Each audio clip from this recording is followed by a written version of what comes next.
গেল জানুয়ারিতে south Africa সফরে সবশেষ টেস্ট খেলেন বিরাট কোহলি, কিন্তু ইংল্যান্ডের বিপক্ষে সিরিজ খেলেননি তিনি।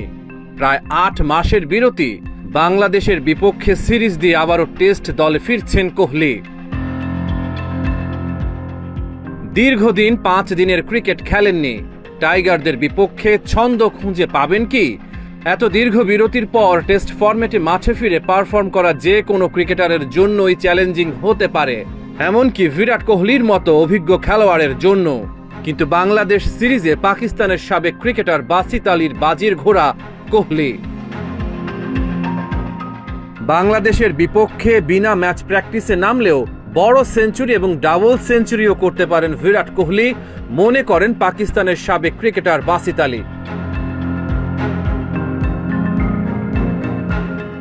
বিরাট সম্পর্কে বাসিতের মন্তব্য, ইংল্যান্ড সিরিজে বিরাট ছিল না, শ্রীলঙ্কাতে ওডিআইয়ে ভালো পারফর্ম করতে পারেনি, তবে বাংলাদেশ ও নিউজিল্যান্ডের বিপক্ষে বিরাটের ব্যাটে বড় সেঞ্চুরি দেখা যাবে।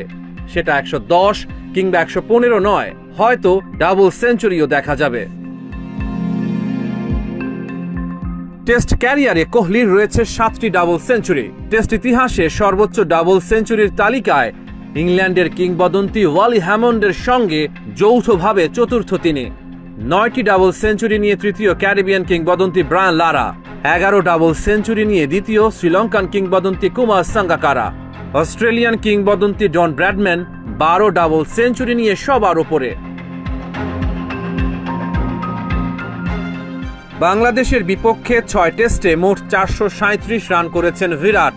২০১৭ সালে হায়দ্রাবাদ টেস্টে ২০৪ রানের ইনিংস বাংলাদেশের বিপক্ষে তার সর্বোচ্চ। ১৯ সেপ্টেম্বর চেন্নাইয়ে শুরু হবে বাংলাদেশ ভারত প্রথম টেস্ট, ২৭ সেপ্টেম্বর কানপুরে দ্বিতীয় টেস্ট। রহমান পেয়ার, ৭১।